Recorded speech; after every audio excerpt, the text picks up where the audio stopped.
Bay win the NFC South.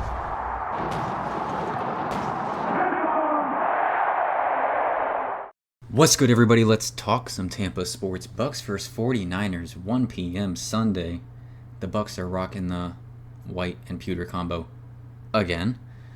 And, last week playing the Chiefs, and now this week the 49ers. That's back-to-back Super Bowl teams from last season.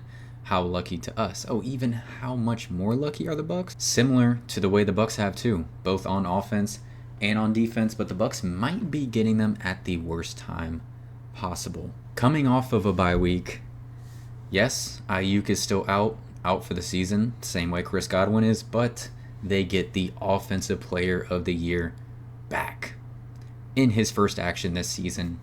Of course, at Raymond James Stadium. While we're talking about the Offensive Player of the Year, let's talk about the offense a little bit for the 49ers. Brock Purdy, his numbers have been okay. They don't blow anyone away. 10 touchdowns, 7 interceptions, a little over 2,000 yards. But with everything that he's dealt with on that offense, I mean, Kittle's missed a game, Debo's missed some time, Jawan Jennings missed some time, Pierce saw his incident. What else? I mean, obviously McCaffrey. It's been a lot. And, he's dealt with it, I think, as best as they've been able to. I think he deserves a ton of credit for how well he's been able to run the ball and get those timely first downs, scrambling. But overall, the 49ers are 4-4. I still think they are a playoff caliber team, but they've been hit with the injury bug the same way the Bucs have this season and doing their best to deal with it. They're finally really, truly getting healthy outside of Ayuk offensively. Defensively, they still have some injured guys like Greenlaw, Hargrave, but yeah, we know how it feels. Todd Bowles has had his troubles with Kyle Shanahan with his time, as a defensive coordinator one game and then as a head coach twice the last 2 seasons. He's 0-3 against Kyle Shanahan and the 49ers. So hoping to change that. McCaffrey is going to be McCaffrey. Kyle Shanahan is saying that he's practicing with no pain. So we will see how that goes Sunday. What percentage of snaps does he play? Jordan Mason has looked good. How much time does he still play over McCaffrey? Is it like a 65-35? Is it a 80-20? Is it a 50-50? We really don't know and won't know until either Kyle Shanahan says something or at 1 p.m. But even with McCaffrey returning, he's not the guy that scares me the most. The guy that scares me the most is George Kittle. His speed, his ability to high point the ball, his run after the catch, pretty much doing a lot of that in the middle of the field, which is the part of the field the 49ers like to attack. It's kind of terrifying for this defense given what they've shown us. It's, Kyle Pitts, Mark Andrews, Travis Kelce, they all have ate on this Buccaneers defense due to the coverage issues. So one thing I'm hoping from this game, obviously, what we're doing is not working. We saw a little bit of adjustments, throwing in J.J. Russell here and there against the Chiefs. I don't think the defense was as bad against the Chiefs as it was against, say, the Ravens or the Falcons, but it wasn't good enough. They gave up 30 points again. So more adjustments need to be made. Players are not making plays. That's on them, not just Todd Bowles, but we have to change something. It's been week after week of the same thing. Whatever's going on that field, it's not working. It's not good enough. I would love to see a lot more dime from this Todd Bowles defense. And this is like the first time of the year all of those safety nickel guys are on that field playing. Isian, good to go. Winfield, good to go. Whitehead, good to go. Tyke Smith, good to go. They're all good players. I think they're all pretty good in coverage for the most part, especially Antoine. I think Tyke is getting better and better each week. He's everywhere. He's everywhere, and he gives that Antoine Winfield Jr. vibe. Whitehead, his coverage has been, it's had its ups and downs. I'll leave it at that. Isian, you've seen him make some really good plays, and then some plays where, yeah, okay. But overall, I think that is better than, sorry, but having KJ Britt on the field. Like I said, game after game, it's not working. The same things are happening. Teams are putting up 30 points over and over and over. We we got to change, right? So I would say leave Tyke Smith at nickel. He's flourishing there. Leave Antoine Winfield Jr. at free safety. He's him.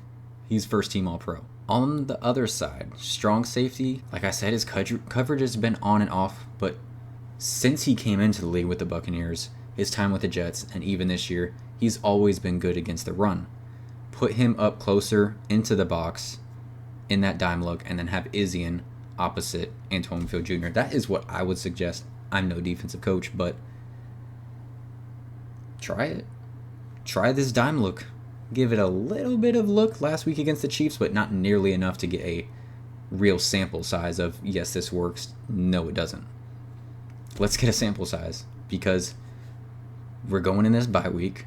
You can take some time during that bye week to rest, look at the film, see what worked, see what didn't work with this dime look, and if it was good, harp on it, practice it, focus on it, and you have that easy schedule the rest of the way to shore up this defense a little bit. Just try, make the adjustment. Switching to the offensive side for the Bucs and the defensive side for the 49ers. The 49ers, despite missing Greenlaw and Hargrave, they have some of the best at their position. Nick Bosa, we know what he does. He's a beast along that offensive line. Him against Tristan Wirfs. What a matchup. What a matchup. What a one-on-one matchup, and I want to see it. I want to see it. That's exciting. And then Fred Warner, he is the best linebacker in the NFL. I will stamp that. He is the best in the league at punching the ball out, and the Bucs have struggled with that, I would say. The other guy that is really good at that, like considered league-wide really good at punching the ball out, that they've gone against is Jesse Bates. In both games against the Falcons, he punched the ball out of the running back's hands. The first game in Atlanta, Bucky Irving at the end of the game, and then in Tampa on the first drive of the game on Rachaad White. They have to put a focus. We cannot turn the ball over. Baker can't do it. The running back can't do it. The receivers can't do it. Hold on to the ball. Protect the ball. Fred Warner's coming. The Bucs offense has still looked good. Still looked good. Missing wide receiver 1, wide receiver 2, and last week also wide receiver 3. Running the ball has been just such a surprise this season for the Buccaneers. One of the top teams in the NFL. Who would have thought going from last place the last 2 years to a top team running the ball, averaging 5.1 yards a clip. What? This 49ers rush defense, while pretty good, definitely in the upper half of the league for sure, has shut down some guys like the Seattle Seahawks and Kenneth Walker, but also has given up nearly 200 yards rushing against the Arizona Cardinals and the Kansas City Chiefs. So they are able to be rushed on. And there isn't a team in the NFL at this point that you can say the Bucs can't run the ball on with how they are running the ball. Teams know they're going to run the ball, and they're still not stopping it. The Baltimore Ravens, the Bucs ran the ball for over 100 yards on them, and they're ranked the best rush defense in the NFL. The second best statistically in the NFL. I might argue that they are better than the Ravens, but the Kansas City Chiefs, they rushed for 95 yards on the Chiefs. That's a good number for the Chiefs, who only give up 60-something. So they've been able to run the ball on pretty much anyone, and I don't think there is a team where we can say, yeah, the Bucs aren't going to be able to run the ball Sunday or Monday or Thursday. It's not going to happen. I don't think there's a team out there right now. I think we can expect similar things this week from this Bucs offense. You know, a lot of running the ball, but also short passing game, screen game, a lot of throwing to the running backs, a lot of throwing to Cade Otton, and then sprinkling in some wide receiver stuff here and there. Hopefully more than we did last week against the Chiefs, where the Bucs only had 2 receptions from their wide receivers going into the fourth quarter. That can't happen. The wide receivers need to create some space, get more open than they did last week. I know Trent McDuffie was on the other side, but, you know, it's got to be better than that. I said when Mike and Chris Godwin went down that I have more confidence in this Bucs offense without them than I do with this Bucs defense right now. And that's held true the last 2 weeks. The Bucs offense without them have put up 24 points in both games. That's good enough to win you an NFL game 1,000%. Defensively, 30-plus points in both games. So that still holds true. This is a massive game at home and a massive opportunity for the Bucs to get back to 500 before that bye week. It would be such a big deal to get that momentum going into the bye week after losing 3 straight games, and then taking that momentum into the last part of the season, the last stretch of the season, against some, let's be honest, not good teams. The Bucs have easily the softest, the easiest schedule the rest of the season, and that's including the 49ers. Easily. There is a run that can be made by this Bucs team if they get their act together on defense. Do I have a reason to believe they'll get their act together? No, because they haven't shown it to me. But I believe in the players on this team, the leaders on this defense, to find a way. Levante David, Vita Vea, Kalijah Cansey, Yaya Diaby, Antoine Field Jr., Zion McCollum, Jordan Whitehead.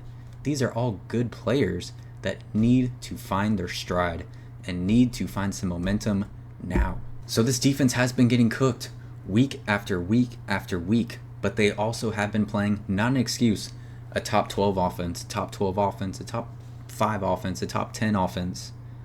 They've had a tough schedule up to this point. You think about the teams that they've played. They've played Washington. They've played Detroit. They've played Philadelphia. They've played Denver, which is a good team. They played the Chiefs. They played the Falcons. And now they have the 49ers. They have had a gauntlet of a schedule so far this season.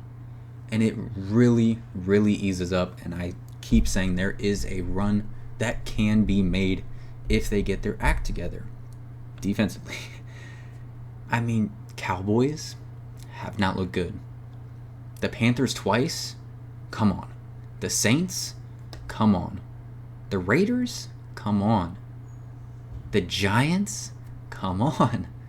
The only team that I would say is a pretty good, pretty solid team is the Chargers, and I still think that's a winnable game for the Buccaneers. There is a run to be made, and it has to start Sunday. Don't start this run after the bye week.